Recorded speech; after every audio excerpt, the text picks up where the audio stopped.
2025년 4월 25일 새벽을 여는 말씀은 욥기 16장에서 17장의 말씀입니다. 그 가운데 16장 16절부터 22절까지 봉독하여 드리겠습니다. 내 얼굴은 울음으로 붉었고 내 눈꺼풀에는 죽음의 그늘이 있구나. 그러나 내 손에는 포악이 없고 나의 기도는 정결하니라. 땅아, 내 피를 가리지 말라. 나의 부르짖음이 쉴 자리를 잡지 못하게 하라. 지금 나의 증인이 하늘에 계시고 나의 중보자가 높은 데에 계시니라. 나의 친구는 나를 조롱하고 내 눈은 하나님을 향하여 눈물을 흘리니 사람과 하나님 사이에와 인자와 그 이웃 사이에 중재하시기를 원하노니 수년이 지나면 나는 돌아오지 못할 길로 갈 것임이니라. 아멘. 엘리바스의 두 번째 공격에 욥의 답변이 16장 17장에 이어집니다. 오늘은 욥의 답변 16, 17장을 함께 보도록 하겠습니다. 욥의 대답은 앞선 내용과 비슷하게 시작이 됩니다. 2절과 3절입니다. 이런 말은 내가 많이 들었나니 너희는 다 재난을 주는 위로자들이로구나. 헛된 말이 어찌 끝이 있으랴. 내가 무엇에 자극을 받아 이같이 대답하는가. 아멘. 이런 말은 내가 많이 들었다 말씀하며 시작합니다. 세 친구들이 욥에게 모두 한마디씩 말을 했는데 엘리바스가 똑같은 말을 반복하니 더 이상 듣고 싶지 않다는 것입니다. 그래서 너희는 다 재난을 주는 위로자들이로구나 라고 말을 합니다. 위로하러 온 사람들이 도리어 재난을 주고 있다는 것입니다. 욥은 그들의 말을 헛된 말이라고 말을 합니다. 전혀 위로도 되지 않고 힘도 되지 않는 말이라는 것입니다. 4절을 보면 나도 너희처럼 말할 수 있다고 합니다. 입장을 바꾸어 생각해 보면 나도 그럴듯한 말로 너희를 치며 너희를 향하여 머리를 흔들 수 있다고 말합니다.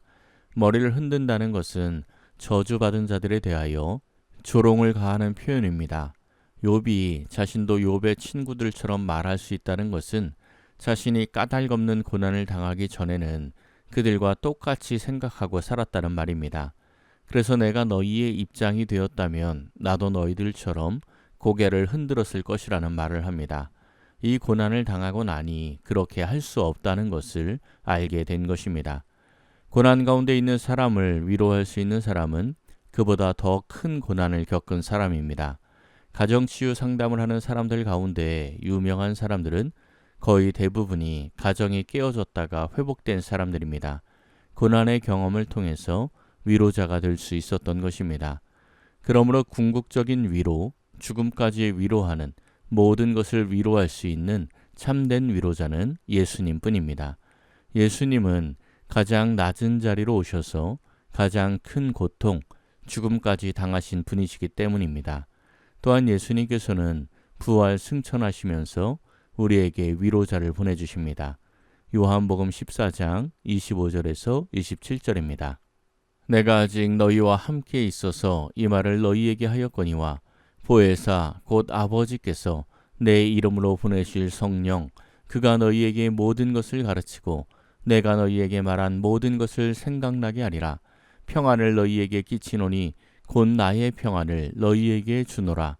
내가 너희에게 주는 것은 세상이 주는 것과 같지 아니하리라.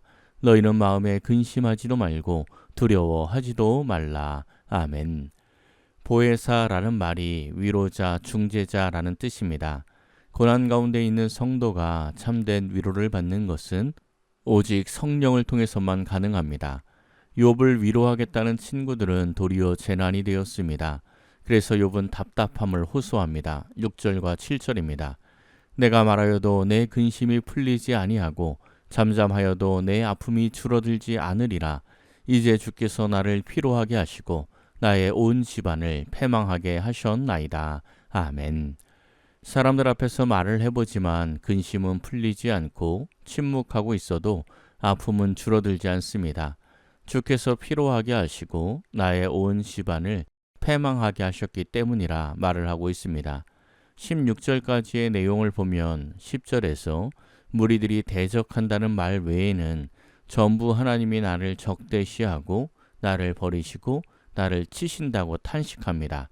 17절입니다. 그러나 내 손에는 포악이 없고 나의 기도는 정결하니라. 아멘. 지금 하나님께서 치셔서 패망 가운데 있지만 친구들 말처럼 자신의 포학 때문이 아니라는 말입니다. 내 손에는 포학도 없고 나의 기도는 정결하다. 그런데 이러한 고통을 당하고 있다. 이렇게 탄식합니다. 그런데 여기에서 또다시 욥의 놀라운 고백이 나옵니다. 14장에서는 절망 가운데에서 부활에 대한 소망을 말씀하였는데 오늘은 중보자에 대한 고백을 합니다. 19절에서 21절입니다. 지금 나의 증인이 하늘에 계시고 나의 중보자가 높은 데에 계시니라. 나의 친구는 나를 조롱하고 내 눈은 하나님을 향하여 눈물을 흘리니 사람과 하나님 사이에와 인자와 그 이웃 사이에 중재하시기를 원하노니. 아멘. 친구는 나를 조롱하고 하나님은 나를 심판하고 계시는데 사람과 하나님 사이에 중보자가 하늘에 계신다는 것입니다. 누구를 말씀하고 있습니까? 예수님을 말씀하고 있습니다. 죽음과 같은 고난 속에서 중보자이신 예수님에 대해 고백을 하고 있습니다. 17장 1절에서 3절입니다. 나의 기운이 쇠하였으며 나의 날이 다하였고 무덤이 나를 위하여 준비되었구나.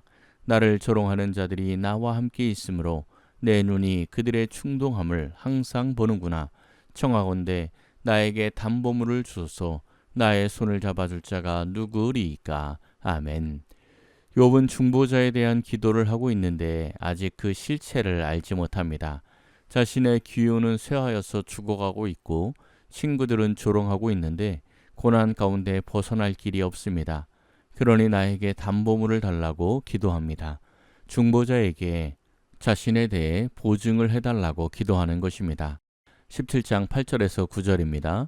정직한 자는 이로 말미암아 놀라고 죄 없는 자는 경건하지 못한 자 때문에 분을 내나니 그러므로 의인은 그 길을 꾸준히 가고 손이 깨끗한 자는 점점 힘을 얻느니라. 아멘.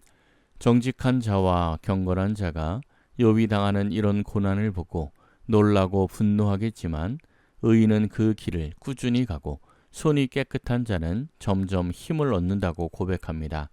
욥의 답변을 보면 점점 신앙의 수준이 높아짐을 볼 수 있습니다.